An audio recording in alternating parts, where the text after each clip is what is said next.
Hello, আসসালামু আলাইকুম everyone. আপনারা সবাই কেমন আছেন? আশা করছি ভালো আছেন। আমরা আল্লাহর অশেষ রহমতে ভালো আছি। আজকে আমি রান্না করব মুরগির রোস্ট। এই যে আমি যেভাবে রান্না করি ওইটাই নিয়ে চলে আসলাম দেখানোর জন্য।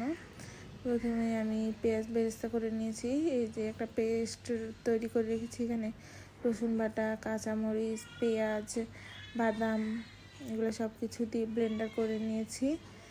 এই যে এখন আমি এর মধ্যে দিয়ে দিলাম যে হলুদটা দিব না, লাল মরিচের গুঁড়া, জিরা ধনিয়ার গুঁড়া, একটা মুরগির মাংসের মশলা, রোস্টের পাউডার, রোস্ট মশলা, গরম মশলা এগুলো সব কিছু দিয়ে একটু ভালোভাবে কষিয়ে নিব। এই যে কিছুক্ষণ কষানোর পরে এই যে দেখছেন যে একদম তেল উপরেও চলে এসেছে। আসলে রাত্রে রান্না করি সেই জন্য একটু লাইটিংয়ের প্রবলেম হচ্ছে। এই যে এখন আমি মুরগির মাংসগুলো দিয়ে দিব। এখন আমি ভালোভাবে নেড়ে চেড়ে এই যে মুরগির মাংসগুলো দেওয়া শেষ। এখন নেড়ে চেড়ে ভালোভাবে কষিয়ে নিব। দেখতেই পাচ্ছেন আপনারা, আমি সচরাচর এইভাবে রান্না করে থাকি, খেতেও মজা হয়। এই যে আমার মুরগির মাংসের রোস্টটা এই যে কষানোর পরে একদম শুকনো করে কষিয়ে নিয়েছি। এই সিলভারের পাতিলে বসিয়েছিলাম, আসলে নিচে দিয়ে লেগে যাচ্ছিল, তাই আমি এইটাতে নিয়ে এসেছি। ননস্টিকে দেখতে পাচ্ছেন সুন্দর একটি কালার এসেছে। ঝটপট রান্না করছিলাম তাই ঝটপটে দেখালাম। আমরা সবাই মোটামুটি রান্না করতে পারি, এক একজনের রান্নার ধরন এক এক রকম, তাই দেখানোর কিছু নেই।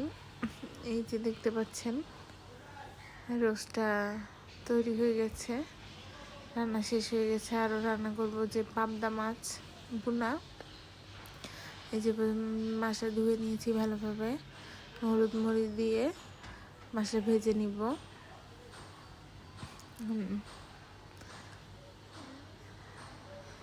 আমার মাছ দিয়ে দিলাম, মাছ ভাজি হয়ে গেছে। এখন আমি একটি পাতিলের ভিতরে পেঁয়াজ মানে যেভাবে মাছ ভুনা করে একটু ঝোল করে আমি ঠিক সেভাবে ভুনা করব। এই যে পেঁয়াজটা ভেজে নিচ্ছি। এখন এতে কাঁচামরিচ, রসুন বাটা, যা যা মশলা লাগে, হলুদ, ধনিয়া, জিরা এগুলো সব কিছু দিয়ে নিব।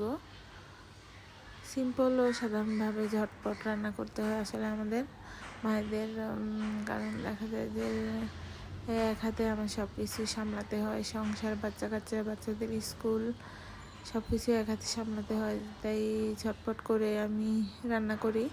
মাশাআল্লাহ সবাই খেয়ে প্রশংসাও করে। এক এক ধরনের একজনের হাতের রান্না এক এক ধরনের। কারো হাতের রান্না দেখা যায় যে অনেক মশলা দিলেও টেস্ট হয় না, আবার অনেকের সামান্য কিছু দিয়ে সামান্য মশলা দিয়ে রান্না করলেও খুব ভালো হয়। এই যে মাছের ভিতরে আমি টমেটো দিয়েছিলাম। এখন একটু কষানো হয়ে গেলে এখন আমি মাছটা দিয়ে নিব।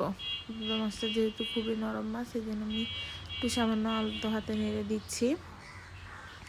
এই মাছ হয়তো বেশি সময় লাগে না, রেখে দিচ্ছি। এখন একটু কষানো হয়ে গেলে সামান্য একটু গরম পানি দিয়ে দিব ঝোলের জন্য। এই যে ঝোলটা ফুটে উঠলে এই রান্না মোটামুটি কমপ্লিট হয়ে যাবে। একটু নেড়ে চেড়ে এখন ঢাকা দিয়ে দিব। এই যে কিছুক্ষণ রাখার পর রান্নাটা হয়ে গেছে, ধনেপাতা দিয়ে নামিয়ে নিয়েছি। আল্লাহ হাফেজ।